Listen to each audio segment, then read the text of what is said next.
할렐루야. 많이 무더운 여름철에 주의 예전에 나오신 여러분 주님 이름으로 축복하고 환영합니다. 하나님께서 오늘 예배 시간 가운데 새 힘을 부어주셔서 이 무더위도 능히 잘 극복하고 하나님이 예비해 놓으신 놀라운 축복의 사람들로 변화되게 되시기를 주님 이름으로 축원합니다.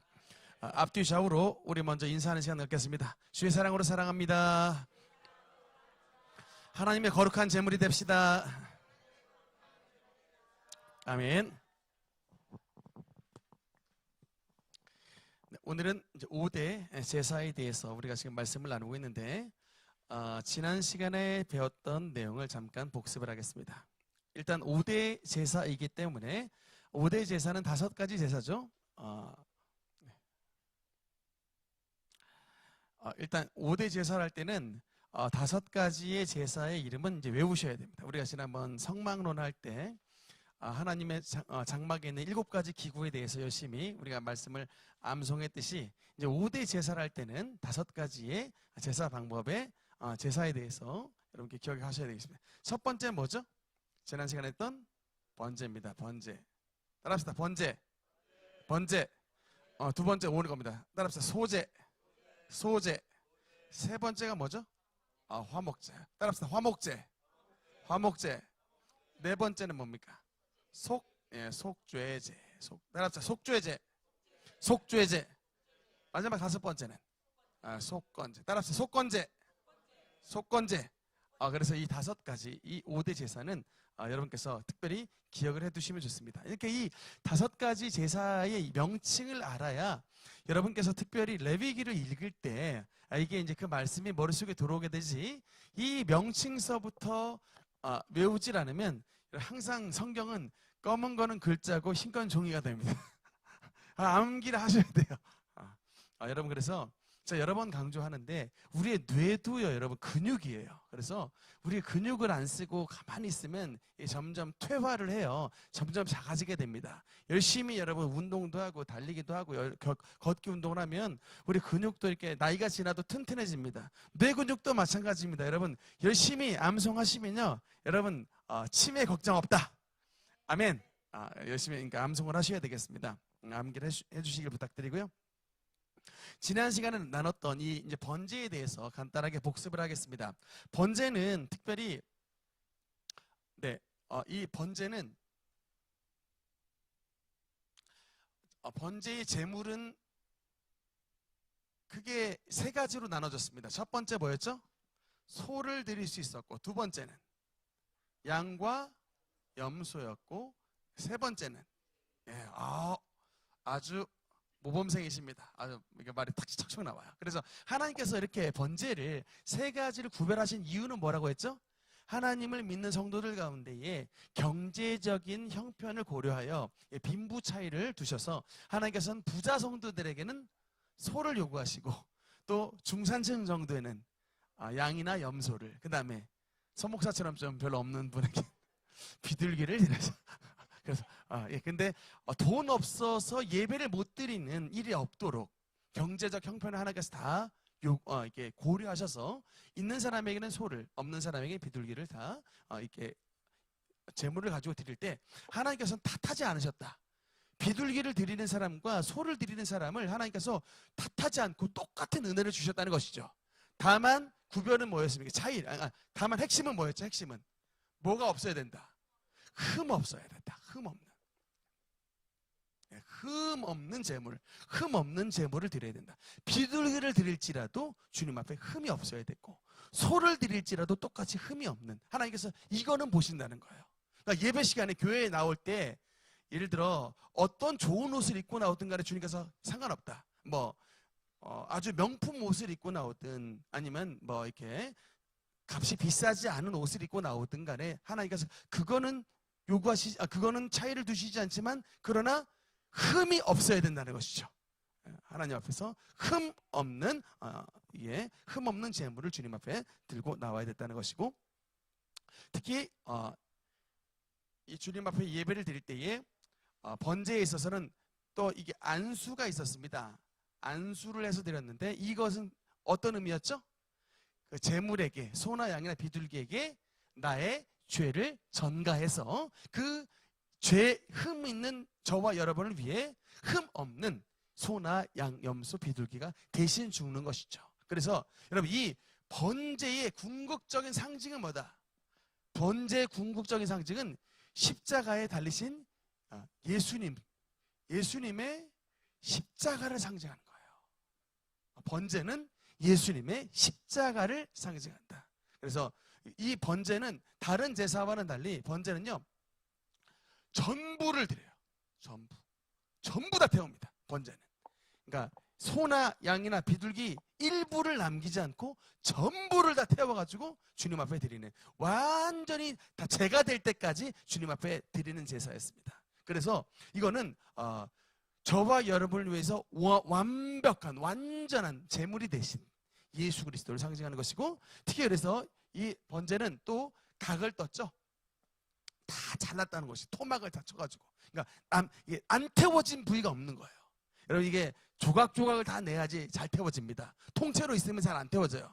이게 이 각을 머리, 몸통, 팔, 다리 다 이렇게 내장까지 다 홀라당 다 태워서 드렸던 것은 하나님 앞에 예수님의 십자가가 우리의 모든 죄를 지고 가신 예수님이 완전한 제물이 되셨다라는 것을 의미하는 것입니다. 그래서 이제 번제에 대해서는 이렇게 말씀을 드리고, 오늘 두 번째 파트입니다. 소제에 대해서 레위기 2장 1절에서부터 2절 말씀 우리 같이 읽도록 하겠습니다. 시작. 누구든지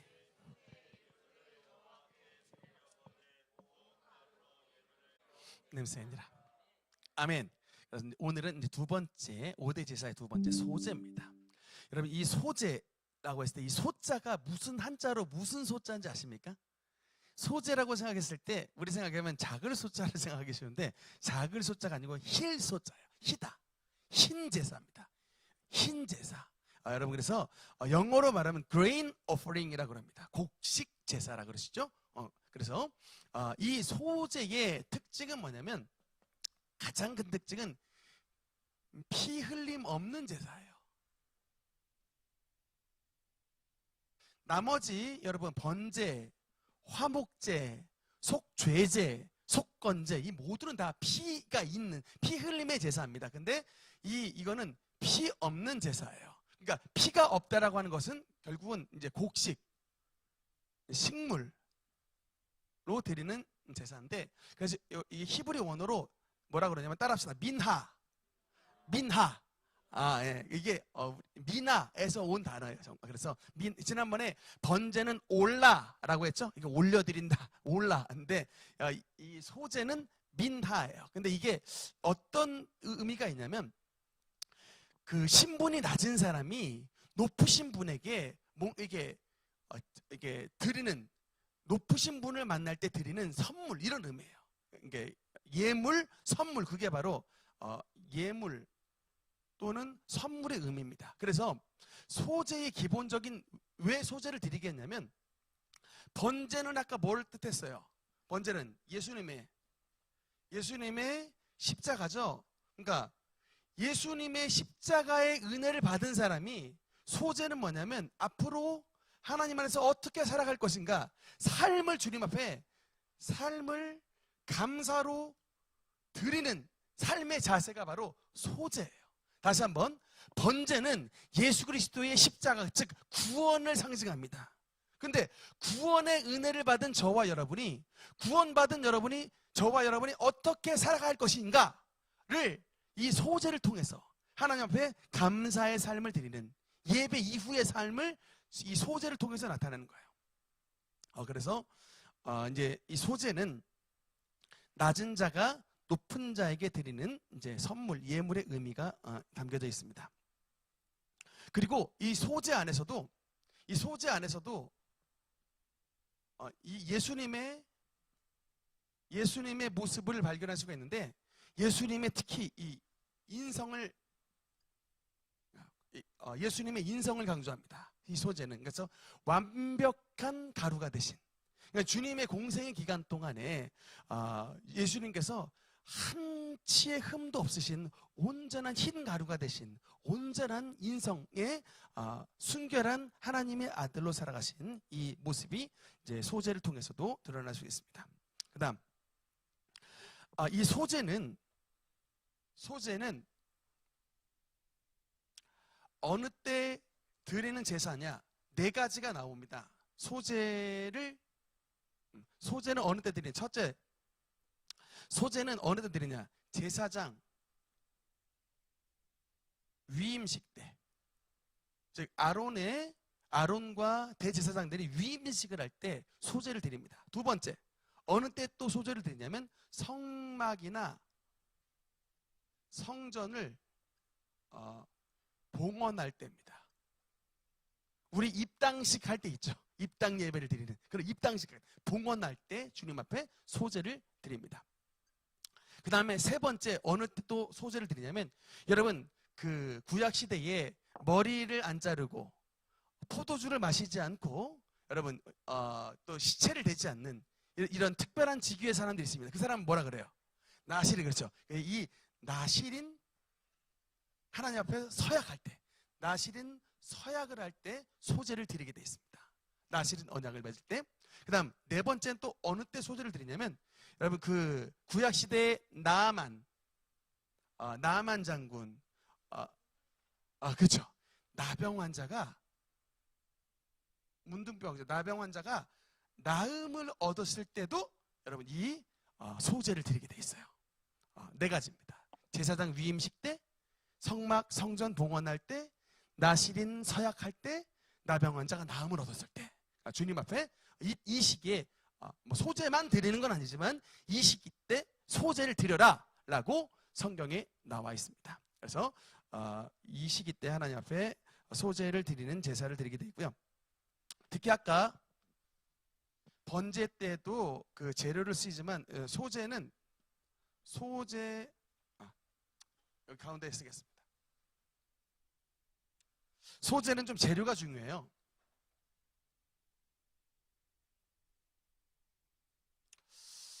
소재는 포인트가 이 재료에 있습니다. 왜냐하면 여러분 왜 이게 재료가 좀 포인트냐면, 이 소재의 핵심은 물론 예수 그리스도의 성결하심을 나타내지만 또 한편으로 뭐냐면 우리가 어떻게 예수님을 닮아갈 수 있느냐예요.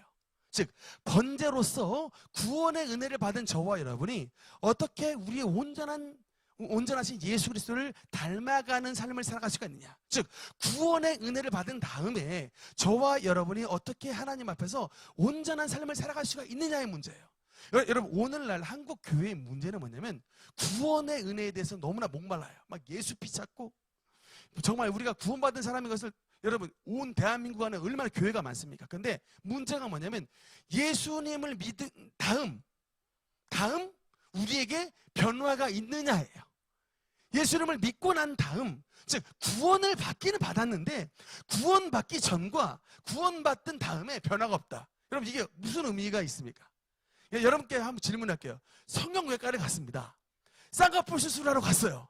돈을 300만 원을 냈습니다. 돈을 300만 원 주고 나왔는데 비포와 애프터가 구별이 없어. 그럼 여러분 화 나요 안 나요? 이건 내가 지금 300만 원을 지금 주고 쌍수를 하고 났더니, 쌍수하고 하기 전에와 하고 난 다음에 모습이 전혀 바뀌지 않았다 라면 300만 원의 의미가 여러분 헛돈을 썼다라고 생각이 들죠. 여기에는 민감하신 분들이 예수님의 십자가의 은혜를 받은 다음에 비포와 애프터가 구별이 안 되는 삶을 살아가는 사람들이 대한민국 안에 너무나 많이 있다는 것이죠. 그러니까 여러분, 그러면 진짜 너에게 예수의 십자가의 은혜가 적용된 게 맞느냐는 질문이에요. 진짜 예수 믿는 거 맞아? 진짜 구원받은 사람 맞아? 라는 질문이에요. 그러니까 이게 우리의 굉장히 중요한 질문의 포인트입니다. 오늘날의 대한민국 안에 교회가 없어서 문제가 아니라 교회는 너무나도 많은데 그 교회를 다니는 사람들이 구원받은 사람들이에요. 근데 그 구원받은 사람이 진짜 받기 전과 구원받고 난 다음이 변화가 있느냐는 거죠. 성형외과 가고 나기 전과 후의 모습이 달라진 것처럼 정말 예수님의 구원받은 번제의 은혜를 받고 난 다음에, 십자가의 은혜를 받고 난 다음에 비포 애프터가 확실하게 달라졌느냐는 것이죠. 그런 질문에 있어서 우리가 이제 이 소재의 삶, 즉 구원받은 다음에 어떻게 우리가 온전한 하나님의 자녀로서의 삶을 살아갈 수가 있느냐의 질문에 대해서 주님께서 이 이제 소재의 재료를 말씀을 합니다. 첫 번째 뭐냐면 소재의 재료. 첫 번째 세 가지가 있어요. 소재의 재료는 첫 번째 뭐냐면 고운 가루입니다. 두 번째가 뭘까요? 첫 번째는 고운 가루, 두 번째는 기름입니다. 세 번째는 유향이죠. 유황 오리를 너무 많이 먹어가지고 이게 유황으로 말하시는 분이 있어요. 유향입니다. 유황이 아니고요. 여러분 1절 말씀 한번 다시 같이 읽겠습니다. 시작. 누구든지 소재의 예물을 여호와께 드리려거든 기름을 붓고 그 위에 유향을 놓아. 아멘. 그래서 세 가지가 나오죠. 누구든지 소재의 예물을 드리려거든, 네, 소재의 예물을 드리려거든 고운 가루로 예물을 삼아야 된다. 첫 번째 고운 가루가 되라. 두 번째는 뭐냐? 그 위에 기름을 부으라. 그 다음에 세 번째는 그 위에 유향을 놓으라는 것이죠. 그러니까 여러분 하나님 앞에 드리는 소재는요 고운 가루의 제사입니다. 그래서 여러분 그냥 우리가 얼핏 생각하면 그냥 곡식단 배다가 이게 그냥 단 위에 올려놓는 거 생각하는데 절대로 아닙니다. 여러분 쌀을 드리는 게 아니라 쌀가루를, 밀을 드리는 게 아니라 밀가루를, 하여튼 녹두만을 드리는 게 아니라 녹두가루, 이게 가루로 전부 다 드리는 거예요. 가루의 제사입니다. 여러분 그래서 왜 하나님께서 이 가루가 된다는 얘기는 뭐예요, 여러분? 가루가 된다는 얘기는 여기 속에 뭐가 들어있습니까? 도구가 되는 거죠. 도구. 어떤 도구? 맷돌. 여러분 그래서 여러분 이게 하나님 앞에 제단에 우리가 온전한 소재물이 된다, 예수님을 닮는 온전한 소재물이 된다는 얘기는 나의 형체가 글라인더로 열심히 갈아야 된다는 얘기예요. 여러분 그래서 이게 신앙생활이라고 하는 것은 어렵습니다. 왜 신앙생활이 어렵냐면 여러분 신앙생활은 깨트리는 거예요. 여러분 신앙생활은요 우리가 신앙이 성숙된다라고 하는 것은 우리의 있는 모습을 그대로 놓는 게 아니고 우리를 예수님의 모습을 닮아 계속해서 쪼는 거고 예수님의 형상을 닮아 자신을 가는 겁니다. 여러분 예수님의 형상을 담는다라는 것은 내 형상을 깨트린다라는 것을 전제하는 거예요. 나의 옛 원석 그냥 나달 상태였다면 계속해서 밀가루를 갈아서 알갱이가 하나도 없어지는 상태로 만들어버리는 것입니다. 그게 바로 소재, 고운 가루 제사예요. 고운 가루. 여러분 그래서 하나님께서는 우리에게 때로는 이 맷돌을 하나님의, 여러분 이게 바로 맷돌의 역할을 하는 게 뭐냐면 이게 고난입니다. 여러분이 만약에 쌀가루에 입장이 됐는데 여러분 집에 글라인더 있으시죠? 글라인더 여러분이 들어갔다고 생각해 보세요. 글라인더에 들어가서 탁 하는 순간 바로 칼날이 와가지고 툭툭툭 칼났을 때 여러분 우리가 이게 쌀을 앓은 통증을 못 느끼니까 아야하지 않겠지만 만약에 통증을 느낀다고 한다면 아야하겠죠. 아야. 근데 어느 순간까지 갈라버린다. 형체가 없을 때까지 갈아버리는 것입니다. 갈아버리는 거예요. 여러분 이게 무엇을 뜻하냐면 하나님 안에 제단 위에 올려진다라고 하는 것은 나의 옛 자아를 계속해서 깨트리는 거예요. 옛날에 나 같으면은 자존심 하나 상했으면은 절대로 내가 양보하는 게 없는데 예수님 안에 들어온 자가 된 상태에서는 이제는 계속해서 내 자존심을 다 깎아버리는 상태가 되고, 옛날에는 그냥 돈만 받다 가면 눈이 막 뒤집혀져가지고 무조건 그냥 일단 그거 뺏고 봐야 되는데 이제 예수님 안에 들어서는 고운 가루가 되니까 그냥 그런 거 별로 이렇게 유동치 않는. 옛날에 누가 내 그냥 미모 가지고 너 얼굴 뭐 조금만 시비 걸으면 주름이 늘었네? 얼굴이 옛날보다 못생겼네? 막 이렇게 그냥 이게 외모 조금만 비하해버리면 자존심 팍 상해가지고 그냥 뭐 신앙이고 뭐고 막 그냥 바로 혈기가 막 올라와 버렸는데 누가 건들다 말든 그냥 외모보다 내적 아름다움이 더 중요합니다 라고 이렇게 그냥 고운 가루가 되어 있는 상태가 말이죠. 여러분 그러니까 이게 옛날에 나라고 하는 자아가 다 갈려버리는 거예요. 고운 가루의 상태. 고운 가루. 그게 여러분 주님의 제단 위에 올라간다는 사실을 믿으시기 바랍니다. 아직 내가 주님의 제단 위에 올라가지 못한 상태가 됐다는 것은 내가 나다리 그대로 있는 거예요. 서충은 이게 그냥 자존심으로 뭉친 인간, 이게 막 뭉쳐, 이러면 이제 제단 위에 못 올라갑니다. 서충은 여러분 288장의 찬송가 나오잖아요. 세상과 나는 간 곳 없고 구속한 주만 보이도다. 그냥 우리의 여러분 그냥 나는 간 곳 없어지고 내 속에 계신 예수님만 그냥 보이는 거예요. 나 자존심 상하는 것은 그냥 온데간데 없고, 그러니까 예수님 자존심 상하게 하는 것에는 내가 막 민감해져 버리는 이런 사람이 되는 것입니다. 옆 사람과 한번 인사합시다. 고운 가루가 됩시다. 고운 가루가 됩시다. 여러분 고운 가루가 되십시다. 고운 가루가 됩시다. 이게 이제 고운 가루가 돼요. 두 번째 소재가 되는 두 번째 재료는 뭐냐면 따라합시다. 기름. 기름이 무엇을 상징할까요? 바로 성령의 능력을 상징합니다. 성령의 임재와 능력입니다. 사도행전 10장 38절 말씀 우리 같이 읽겠습니다. 시작. 하나님이 나사렛 예수에게 성령과 능력을 기름 붓듯 하셨음에 그가 두루 다니시며 선한 일을 행하시고 마귀에게 눌린 모든 사람을 고치셨으니 이는 하나님이 함께 하셨습니다. 아멘. 여러분 우리가 하나님 앞에서 진정한 예배, 구원을 받은 다음 예배 이후에 하나님이 기뻐하시는 온전한 소재된 삶을 살기 위해선 여러분 우리에게 두 번째로 필요한 것은 바로 성령의 도우심입니다. 성령의 인재입니다. 여러분 그러니까 이거는 그냥 단순히 고운 가루만 있는다고 되는 게 아니라 반드시 이 고운 가루 위에 기름을 얹게 하셨습니다. 여러분 이거는 뭐냐면 내가 하나님 안에서 하나님이 기뻐하시는 삶을 살아가기 위해서는 내 힘으로 안 된다는 얘기예요. 내 힘으로 되지 아니하고 힘으로도 되지 아니하고 능으로도 되지 아니하면 오직 나의 신으로 되느니라. 오직 나의 영으로 되느니라. 스가랴서의 말씀처럼 하나님의 성령께서 저와 여러분을 하나님이 기뻐하시는 삶으로 인도해 주신다는 것입니다. 여러분 심지어 예수님도 그랬어요. 하나님이 성부 하나님께서 나사렛 예수님에게 성령과 능력을 기름 부었듯 하셨음에 그렇게 되니까 예수님이 성령의 충만하게 되시니까 주님께서 두루 다니시며 선한 일을 행하시고 마귀에게 눌린 모든 사람을 몽땅 다 고치셨으니 이는 하나님이 함께 하셨습니다. 여러분 예수님도 성령의 능력을 힘입어서 사역을 하셨는데 저와 여러분이 성령의 능력을 힘입지 않고 어떻게 이 세상 가운데서 승리할 수 있습니까? 여러분 우리 능력교회 모토가 뭐예요? 성령운동의 센터입니다.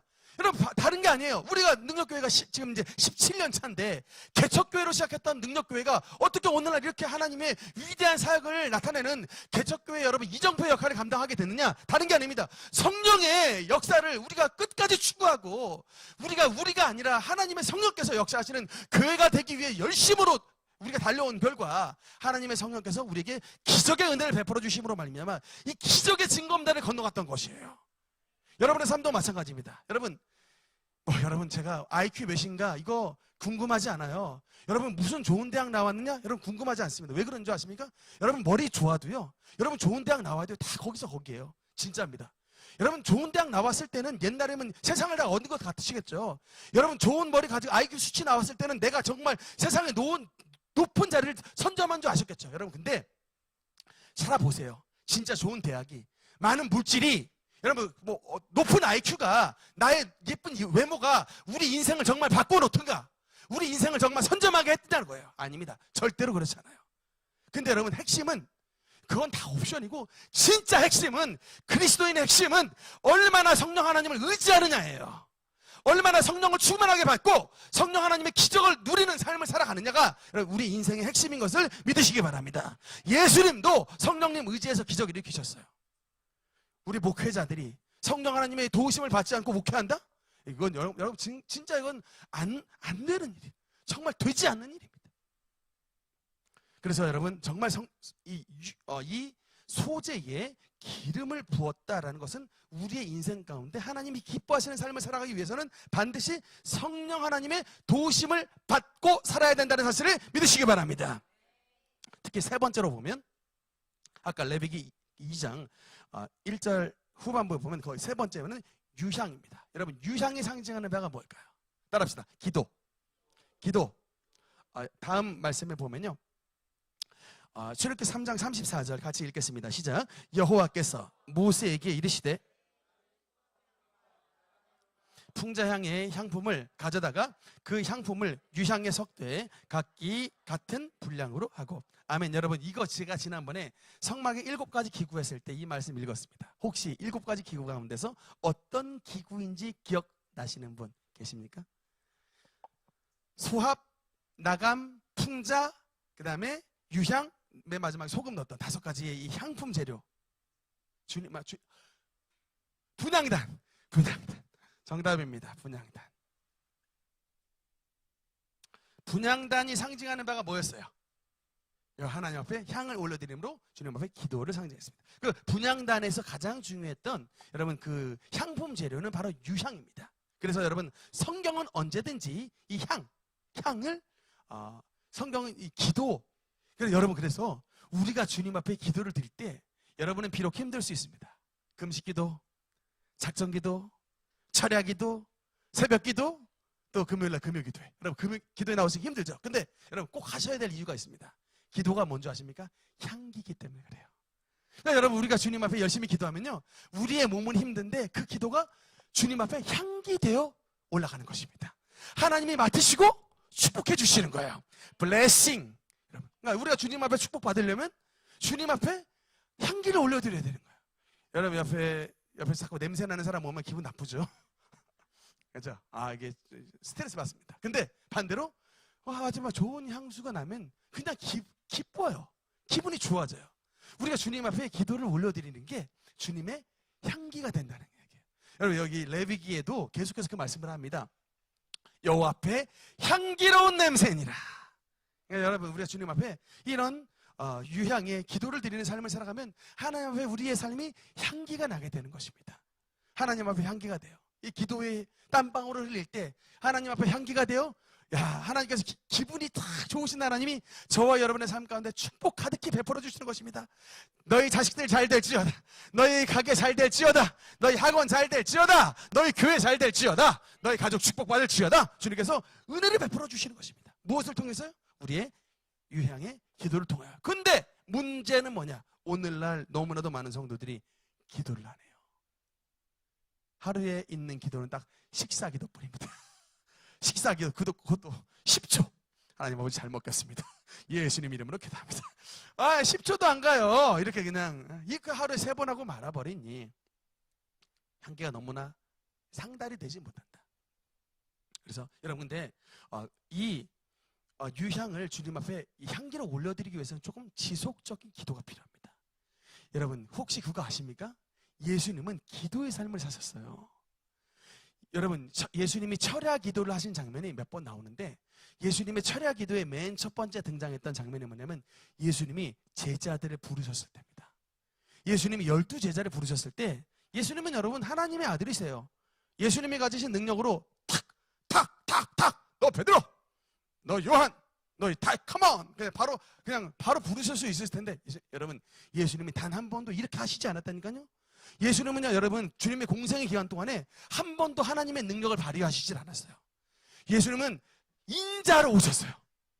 똑같 100% 사람으로 오셨기 때문에 하나님의 응답을 받기 위해서는 저와 여러분하고 똑같이 성령 충만함을 받기 위해 성령 충만함을 받고 응답을 받는 순간까지 기도하셨습니다. 그래서 날이 맞도록 기도하셔서 12를 택하셔서 철야 기도하셨습니다. 심지어는 가룟 유다도 주님께서 그때 부르신 거예요.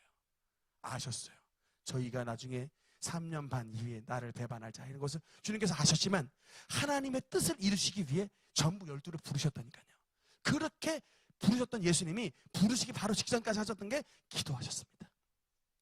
그러니까는 여러분 예수님께서는 하나님께 이렇게 말을 들었어요. 이는 내 사랑하는 아들이요 내 기뻐하는 자라.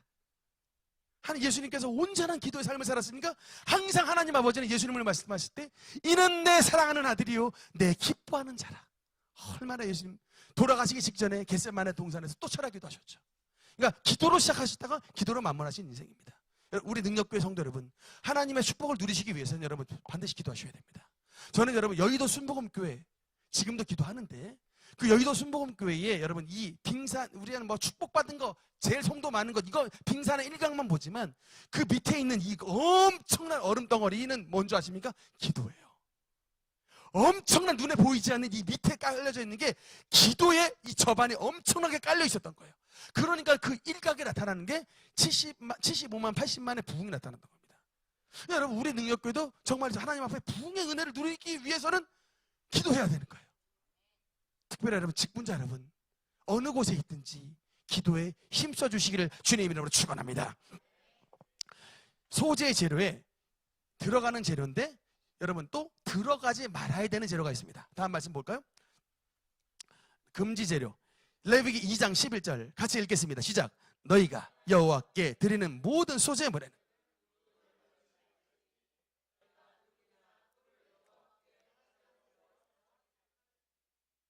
아멘. 하나님의 앞에 드리는 소재에서 반드시 드려야 되는 것은 고운 가루와 기름과 유향이었습니다. 그런데 이 소재 재료에 넣지 말아야 될 것, 넣지 말아야 될 것은 두 가지가 써 있습니다. 하나가 뭐라고요? 누룩. 따라합시다. 누룩. 누룩. 두 번째 뭘까요? 따라합시다. 꿀. 꿀. 여러분, 이 누룩과 꿀을 소재에서 넣지 마라. 당연히 구약 시대의 제사에는 상징적인 의미가 있겠죠. 누룩이 상징하는 바는 뭘까요? 고린도전서 5장 7절, 8절 같이 읽겠습니다. 시작. 너희는 새 덩어리가 되기 위하여 누군 내버리라. 우리의 유월절 양 곧 그리스도께서 희생되셨느니라. 이러므로 우리가 명절을 지키되 묵은 누룩으로도 말고 악하고 악의에 찬 누룩으로도 말고 누룩이 없이 오직 순전함과 진실함의 떡으로 하자. 아멘. 그래서 여러분, 우리가 이 구약 나온 이 누룩은 거의 죄와 악을 상징하는 도구들입니다. 특히 왜 그러냐면 누룩은 여러분 그 빵의 효소예요. 그래서 이게 빵이 여러분 이게 누룩이 없으면 그냥 쬐끄만한 거 그대로 있다가 이스트 효소를 딱 넣는 순간 확 이렇게 풀어버리죠. 여러분, 그 누룩이 왜 죄의 상징이냐면 여러분, 죄가 제일 처음에 들어올 때는 굉장히 조그만 놈이 들어오는데 그 조그만 놈을 가만히 냅두면요, 이 전염성이 커가지고 확 커져버려요. 이 죄와 병은 굉장히 유사성이 있습니다. 지난번 여러분 코로나 바이러스 있죠? 기억나십니까? 여러분, 델타 변이? 델타가 아니라 오미크론 변이였던 것으로 기억하는데 이게 남아공에서 어떤 기독교인 부부였던 것 같아요. 이 남아프리카 공화국에 있었던 그 코로나 바이러스 가운데 오미크론 변이를 이 부부가 어떻게 하다가 남아공에서 전염이 돼가지고 들어오셨어요. 근데 거기서 인천에서부터 시작돼가지고 막 이틀, 사흘, 나흘 지났더니 여러분 그냥 부부가 가지고 왔던 이 오미크론 변이가 대한민국 사회 전체에 퍼져버렸습니다. 오늘 뉴스 봤더니 대한민국 국민의 여러분 97%가 코로나 바이러스 이게 다 들어왔었대. 97%가. 이거 뭐 5천만 가운데 거의 뭐 여러분 몇 명입니까? 4천만 이상인데 숫자가 지금 이 코로나 이게 항체가 다 생겼다는 얘기예요. 그러니까 이게 질병이 그만큼 이게 탁 번식이 굉장히 전파가 잘 되듯이 누룩도 조금만 들어오면 확 커져버려요. 이게 바로 죄의 속성이 있기 때문에 성경에서는 이 누룩 이 자체가 악이라기보다는 누룩의 어떤 이런 속성이 있으니까 이게 죄와 악을 상징하는 것입니다. 그 다음에 꿀은, 여러분 꿀은 뭘 상징할까? 특히 이 누룩에서 나타나는 건데 꿀은 뭐냐면 죄의 달콤함이에요. 그러니까 누룩은 죄를 상징했다면 꿀은 그 죄를 지음으로써의 달콤함을 상징하는 게 꿀입니다. 벌꿀 자체가 악하다기보다는 이 상징으로서 주님의 이 소재 위에는 어떤 누룩과 꿀을 올리지 말 것을 뜻합니다. 그러니까 여러분, 우리 크리스천 성도로서 우리가 하나님께서 우리가 고운 가루가 되길 바라시고 기름, 우리 삶 가운데 성령의 기름을 얹으시길 바라고 우리 삶 가운데 분향단의 향을 기도로서 주님 앞에 드리기를 원하시지만, 그러나 진정한 하나님 앞에 기쁨이 되는 성도는 뭐를 피하는 사람이에요? 일단 죄를 멀리 해야 된다. 악하고 악의에 찬 누룩 써 있잖아요. 이런 죄를 멀리하는 삶을 살아간다. 세상 사람들은 그냥 여러분 오늘날 죄에 대한 기준이 없죠. 여러분 이게 오늘날 포스트 모던 사회라고 하는데, 포스트 모더니즘의 사회의 특징은 뭔지 아십니까? 기준이 없어지는 거예요. 기준. 죄라고 하는 기준이 없어집니다. 야, 틀린 게 아니라 다른 거야 라고 말하는 게 바로 포스트 모던의 모토예요. 성경은 끊임없이 죄를 정죄하죠. 그러니까 율법의 613가지가 죄를 막 정죄하잖아요. 간음하지 말라, 도적질하지 말라, 살인하지 말라, 거짓 증거하지 말라. 이 죄를 딱 지적해놨잖아요. 살인은 죄니라, 간음은 죄니라, 도적질은 죄니라, 거짓말하는 것은 죄니라. 죄를 딱 정해놓는데, 여러분 지금 이 시대 포스트 모던 사회는요, 죄와 죄가 아닌 게 구별이 없어요. 동성애? 그게 왜 죄야? 남자와 남자끼리 결혼할 수 있지, 여자와 여자끼리 좋으면 살 수 있지, 그게 왜 죄니? 예수님은 다 사랑하라고 하셨는데. 오늘날 시대는 동성애 목사들도 생겨났습니다. 외국에. 미치겠어요 그냥. 그것도 여러분 못 사는 나라에서 그런 게 아니라 우리보다 훨씬 잘 사는 막 서구 유럽에서, 막 네덜란드에서, 미국에서, 독일에서 우리보다 훨씬 잘 나갔던 나라들이 앞장서서 그러시니 미치겠어요. 그것 때문에 도대체 기준이 없어져가지고. 잘 나가시는 분들이 기준점을 다 흐려놓으니까 후발주자인 우리들이 막 헷갈리는 거예요. 오늘날 그래서 그런 것들 또 벤치마킹하는 목사님들 나옵니다. 조만간 아마 동성애 목사들 나올 거예요. 막 줄에 서달라고 하는데 막 갑자기 교회 오셔가지고 남자와 남자 결혼하는데 목사님 줄에 해주십시오 막 이러는데 어떻게 해야 됩니까? 여러분 어떻게 해야 돼요? 남자와 남자가 결혼하라고 줄에 서달라고 그러는데 목사는 그들을 줄에 해줘야 됩니까? 말아야 됩니까? 그러니까 이게 정답이에요, 정답. 근데 여러분 이거 하나님이 사랑하시라고 했는데 그게 도대체 목사님 이 사람 그럼 하나님이 사랑하신 사람 아닙니까? 라고 얘기하는 이런 일들이 벌어진다니까요. 여러분 만약에 창녀로 지금 막 그 몸 팔고 있는 여인이 있는데, 여러분 기독교인의 정신은 뭐예요? 그 사람이 이제 그 죄에 더 이상 가담하지 않고, 이제 과거에는 그런 죄를 지었다 치더라도 예수님께서 너를 사랑하셨으니 그 죄에서 벗어라, 이제는 정상적인 삶을 살아가라, 이렇게 인도해 주는 게 예수님의 사랑이지. 그래, God bless you, 열심히 더 많은 화대를 받도록 주여 축복하여 주옵소서, 이렇게 기도하는 게 여러분 이게 바른 정신이겠냐고요. 그러니까 그래서 여러분 말씀에 여러분 이 소재는 분명히 말을 해요. 뭘 넣지 말라? 누룩을 넣지 마라. 뭘 넣지 마라? 죄악의 달콤함, 꿀을 넣지 말라는 거예요. 여러분 절대, 제가 그래서 오늘날도 참 안타까운 게 뭐냐면요, 우리 크리스천들이 조금 속아 넘어가는 게 있어요. 막 음악을 도입을 해도요, 막 여러분 세상에서 사탄이 쓰는 도구들을 막 갖고 와버려요. 여러분 속지 말아야 돼요. 여러분 반대로 말합시다. 여러분 그 사탄 숭배하는 애들이 막 락 음악의 도구들을 쓰는데, 걔네들이 사탄의 사탄 집회할 때 찬송가 각 곡조 가져다가 사탄 찬양하는 노래 쓰냐고요? 안 써요. 절대 안 써요. 절대 안 씁니다. 근데 여러분 왜 우리는 속아 넘어가서 그 사탄 찬양하는 악의 도구들을 가사만 바꿔가지고 하나님 찬양하겠다는 이런 짓거리들을 왜 벌이냐고요? 아니야, 저쪽 진영 애들이 하지도 않는 것을 왜 우리는 우리 편에서 먼저 무릎 꿇고 들어갑니까? 왜 무릎 꿇고 들어가냐고요? 그러니까 여러분 이게 속아 넘어가는 거라니까요. 포스트 모던 사회에서 쟤들도 봐주자고 하는, 여러분 우리가 먼저 문을 열어서는 안 되는 거예요. 저들이 주님 안에서 회개하게 들어오게끔 이끌어가야지 우리가 그쪽 편에 들어가서는 안 된다는 얘기입니다. 무슨 말씀인지 아시겠습니까? 여러분 우리가 기준을 정확하게 서 있어야 된다는 거예요. 기준을. 그러니까 오늘날 크리스천 사역을 한다는 많은 사람들이 이런 소재의 말씀에 기준을 모르는 거예요. 주님은 분명히 누룩과 꿀을 넣지 말라 그랬어요.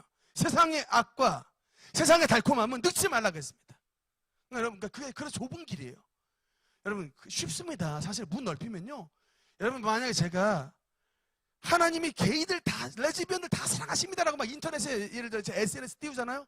아마 우리 교회 금방 부흥할 거예요. 다만 문제는 성도가 전부 레즈비언 게이들이 막 들어와서 문제지. 목사님 엄청나게 오픈되어 있다고. 아마 금방 부흥할, 머릿수만 치자면 금방 부흥할 거예요. 근데 여러분 주님께서 원하시는 길이 그 길이 아니기 때문에 좁은 길을 우린 그래도 걸어가는 거예요. 좁은 길을 그래도. 믿으십니까? 그러니까 제가 여러분께 정수를 말씀을 드리는 거예요. 주님은 누룩으로 상징하는 죄, 꿀로 상징되는 이 달콤함을 주님께서 거절하셨습니다. 잠언 9장 17절 말씀 볼까요? 특히 이 죄악의 달콤함. 잠언 말씀 9장 17절 읽겠습니다. 시작. 도둑질한 물이 달고 몰래 먹는 떡이 맛이 있다 하는 듯. 그래서 이게 바로 죄악의 모습이, 도둑질한 물을 몰래 훔쳐 먹는 떡이 맛있다. 그게 바로 이 꿀에 상징하는 거예요. 그러나 하나님은 소재 위에 절대로 누룩과 꿀을 올려놓지 말라고 말씀했습니다. 그 다음, 특히 반드시 이 소재 재료 가운데 반드시 들어가야 되는 13절 읽겠습니다. 시작. 내 모든 소재의 물에 소금을 치라. 내 하나님이.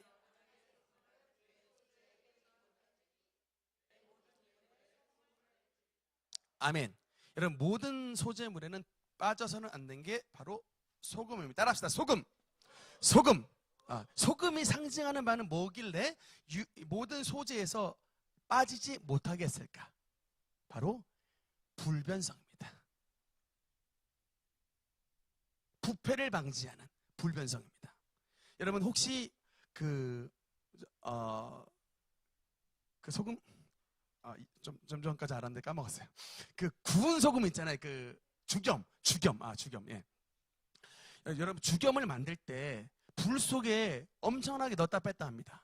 근데 여러분, 불 속에 엄청나게 넣었다 뺐다 하는데 불에 들어갔다 나온 그 소금이 변하지가 않고 뭐가 나와요? 그대로 소금이 나옵니다. 그리고 소금이 있는 곳에는 여러분, 고등어에다 막 소금을 절여 놓으면요, 부패 안 하고 고등어가 있는 그대로 쫙 있어요. 그래서 하나님께서 이 모든 소재물에 소금을 얹혀 놓으라고 하는 것은 너희의 신앙이 한때만 뜨거웠고 20대는 뜨거웠다가 50대는 식어버리는 이런 그냥 변해버리는 신앙이 아니라 20대든 30대든 50대든 80대든 간에 하나님 안에서 영원 불변한 소금처럼 너희 안에서 하나님의 온전한 변치 않는 믿음을 가지라. 이것이 바로 소금의 의미인 것입니다. 그래서 모든 소재물에는 소금을 넣게 하셨습니다. 여러분, 근데 반대로 이 꿀은 진짜 부패예요. 여러분, 그래서 나이가 드실수록 단 거 먹지 말라고 하는 게 실질적으로 여러분, 이런 당분이 우리 몸속에 들어가면 몸을 부패시켜요. 그러니까 연세 드실수록 단 거를 드시면 안 돼요. 그러니까 적당히 드셔야 돼. 왜냐하면 이게 여러분, 당뇨도 여러분, 당이 몸속에서 이게 당 수치가, 혈당 수치가 올라가면 그게 천천히 밑에 있는 모든 장기들을 다 갉아버립니다. 그러니까 이 콩팥서부터 해가지고 위로 쭉쭉쭉 올라와서 심장, 나중엔 눈에 이게 망막까지 다 갉아먹어버려요. 당이 그런 성분이 있습니다. 그래서 그냥 단순하게 그냥 꿀로 나왔지만 이게 실질적으로 우리의 몸속에 너무나 많은 과당이 들어가게 되면 몸을 부패시키는 거예요. 그래서 이제 적당히 이제 단 것도 좀 적당히 먹어 드셔야 되는데, 이 소금의 상징은 그 소금이 들어가는 곳에 항상 소금은 맛을 낸다는 얘기예요. 부패하지 않는다. 근데 여러분, 근데 마태복음 5장 13절에 보니까 말씀을 읽겠습니다. 시작. 너희는 세상의 소금이니 소금이 만일 그 맛을 잃으면 무엇으로 짜게 하리요? 후에는 아무 쓸데없어 다만 밖에 버려져 사람에게 밟힐 뿐이니라. 아멘. 여러분, 맛을 잃은 소금은 신세가 두 가지가 된답니다. 하나가 뭐죠? 밖에 버려진답니다. 두 번째는요, 밟힌다랍니다. 여러분, 그러니까 버림받은 영혼, 그것도 바깥에 집안 인사이드에 들어오지 않고 하나님의 공동체 안에 들어있지 못하고 버려진 인생이 된다. 그리고 그 버려지는 것도 서글픈데 지나가는 사람이 밟고 지나가 버립니다. 여러분, 오늘날 교회가 지금 밟히고 있지 않습니까? 세상 사람들에게 계속해서 밟히죠. 왜 그럴까요? 예수님의 처방은 너희는 복음의 맛을 잃었다는 거예요. 여러분, 복음의 맛을 잃었다는 게 뭡니까? 니네가 너희의 존재로 말미암아 고등어를 부패시키지 않도록 계속해서 이게 그 부패시키지 않게 해야 되는데, 니들이 도리어 너희가 먼저 부패되고 너희가 먼저 동화가 돼가지고 도무지 맛이 하나도 안 난다는 얘기. 그게 바로 버려진 맛을 잃었다의 의미입니다. 오늘날 교회의 수는 너무나 많은데 여러분, 진짜 크리스천 성도인 여러분이 여러분의 어떤 조직 안에 들어갔을 때 그 집단을 여러분 변질되지 않게 여러분께서 그런 방부제 역할을 하고 계십니까? 아니면 여러분의 조직에 크리스천이라는 이 정체성을 숨겨버리고 그냥 조직의 안에 들어와 버려서 따라주는 술 넙죽 다 마셔버리고 나쁜 짓 똑같이 나쁜 짓 하고 돈 똑같이 밝히고 똑같이 몰래 이 못된 짓 하면서 남들 정죄하는 이런 삶을 살아가느냐? 그게 바로 맛을 잃은 소금이에요. 그러니까 그런 삶을 살아가면 밖에 버려지고 사람에게 밟힌다. 그러나 맛을 내는 소금이 되면 그거는 하나님 나라의 제단 위로 올라가는 것입니다. 주님의 제단 위에 주님의 향기 나는 소재물로 사용되는 하나님의 영광과 은혜를 누리게 되는 사실을 믿으시기 바랍니다. 이제 마지막 말씀입니다. 소재를 드리는 방법은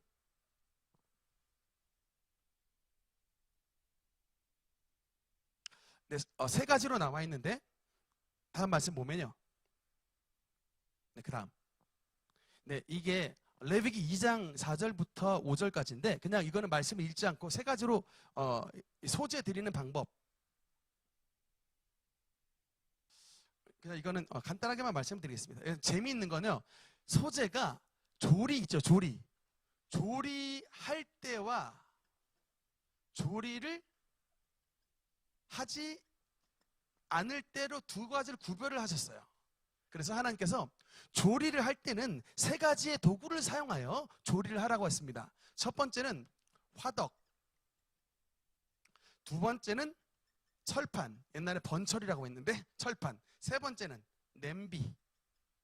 그러니까 이제 에다가 조리를 해서 소재를 드릴 수가 있었고요. 근데 그냥 고운 가루, 이 고운 가루를 드릴 때 있는데 반드시 이때는 뭐를 드리겠냐면 반드시 유향을 드리겠습니다. 여러분, 이 두 가지를 구별해 놓으셨는데 이유가 뭐냐면, 이 음식을 만드시는 분, 이 음식을 만드는 게 편하시는 분이 있을 것이고 돈을 드리는 게 편한 분이 있습니다. 그렇죠? 여러분, 이 둘 중에 돈을 드리는 게 뭘까요? 이거예요. 유향입니다. 그래서 똑같은 소재를 드릴 때 주님, 저는 이게 유향이 비싸거든요. 그러니까 유향을 드릴 만큼 가정적 형편이 어렵지가 않습니다. 여유롭지가 않습니다. 조금 어렵습니다. 그러면 주님께서 대신에 너는 수고해, 노동을 해. 하나님 앞에 드릴 때 소재물을 드릴 조리를 해 라는 겁니다. 근데 조리의 도구가 하나는 화덕, 오븐이에요. 오븐기. 오븐기에 조리를 해도 되고, 철판에 조리를 해도 되고, 그냥 냄비에 조리를 해도 됩니다. 여러분, 화덕, 철판, 냄비, 이게 왜 하나님께서 구별하셨을까? 똑같습니다. 번제와 똑같아요. 소, 양, 비둘기와 똑같습니다. 아무나 여러분 화덕을 가지고 있지 못해요. 옛날에 부잣집 사는 분 화덕이 있고, 그러나 여러분 가난한 사람도 냄비는 있잖아요. 그러니까 가난한 사람도 냄비에다가는 조리를 할 수 있도록 이렇게 해놓으셨습니다. 냄비. 중간층 되시는 분은 철판, 좀 화덕 있는 분, 좀 부잣집, 이게 오븐. 어쨌든 주님 앞에 이 경제적 형편에 따라서 화덕이냐 철판이냐 냄비냐를 구별할 수 있게 해주셨지만, 근데 진짜 경제적 형편이 가장 좋으신 분에게는 그냥 고운 가루와 유향을 가지고 주님 앞에 드리게. 여러분, 제가 어떤 지혜로운 교회는 보면 권사님들을, 사실 저희 부모님 교회인데 권사님들이 봉사를 할 때 이게 두 가지로 하시더라고요. 그러니까 뭐냐면 봉사와 물질입니다. 두 가지로 딱 구별해놨어요. 하여튼 그래서 그 시무 권사님들의 경우는 봉사를 기본적으로 하셔야 돼. 근데 바쁜 일 있으시잖아요. 이렇게 바빠가지고 뭐 주방 봉사나 뭐 하여튼 못 하실 때는 그분들은 규칙이 정해집니다. 물질을 주세요. 그래서 이게 봉사를 못하면 물질을 드리게끔 이렇게 해서 교회에 어떤 말이 더 안 나오도록. 근데 교회는 지금 50년 차 된 교회이기 때문에 그게 이제 규칙이 자리가 잡혔습니다만, 아직 저희 교회는 도입하기는 시기상조입니다. 도입 안 하는데 하여튼 뭐 그렇게 하시는 교회도 있다라는 거. 근데 이게 소재에서 나온 원리더라고요. 그래서 노동으로 봉사로서 소재를 드릴 분들은 화덕과 철판과 냄비에 조리를 해서 드리게끔 돼 있고, 물질이 좀 여유가 있으신 분은 고운 가루에 유향을 탁 들여서 하나님 앞에 헌신할 수 있는, 이렇게 하나님께서 구별을 해 놓으셨습니다. 어쨌든 주님께서 원하시는 바는 뭐냐면 소재도 감사예요. 감사의 삶인데 모든 경제적 형편이 좋은 분이든 안 좋은 분이든 다 주님 안에서 감사한 삶을 살기를 원하시는 것입니다. 그러니까 냄비에다가 조리를 하더라도 주님께서 기쁘게 받으신다는 거예요. 여러분, 우리는 뭐 헌금만 많이 내야, 돈 많이 내야 하나님께서 기뻐하신다고 하는데 절대로 그렇잖아요. 비둘기도 주님께서 기뻐하셨다. 냄비에다 조리하신 것도 주님께서 기뻐하셨다. 중요한 것은 고운 가루로, 흠 없는, 하나님께서 원하지 않는 것은 다 빼고 하나님께서 원하시는 것을 기쁜 마음으로 드리면 하나님께서 연락한다는 사실을 믿으시기 바랍니다. 그래서 우리가 오늘 이 소재의 재료를 통해서 결론의 말씀을 드리겠습니다. 주님께서 우리가 원하시는 하나님 앞에 성결한 구원받은 다음에 어떻게 주님의 은혜에 감사하는 삶을 살아갈 수가 있느냐. 우리의 인생이 나달이 주님의 맷돌로서 곱게 갈아지는, 그러니까 나의 자아가 오늘도 깨지는 거예요. 그래서 여러분 열심히 기도하셔야 되는 거예요. 힘있게 기도하셔야 우리의 자존심이 꺾이죠. 힘있게 기도하셔야 우리 속에 있는 탐심이 없어지죠. 힘있게 기도하셔야 내 욕심이 사라지고 예수님의 마음이 내 마음속에 들어와서 더 충성하게 되시는 것입니다. 고운 가루가 되는 그런 인생. 그리고 두 번째 뭡니까? 주님 안에서 기름 부음에 성령께서 우리에게 인생에 기름 부어주시는 은혜를, 우리의 삶을 인도해 주시는 은혜를 누리고, 세 번째 뭡니까? 하나님 안에서 유향의 주님 앞에 기도로서의 향을 드릴 때 하나님 앞에 온전한 인생이 살아가게 되는 것이고, 빠지지 않는 하나님의 소금, 우리가 지금 10대든 20대든 아니 60대 아니 90대 할머니까지 계신데 주님 안에서 뭡니까? 변치 않는 믿음으로 하나님 앞에 가는 그날까지 이 믿음 더욱 굳센 우리 모든 성도 여러분 되시기를 주님 이름으로 축원합니다. 기도하시겠습니다.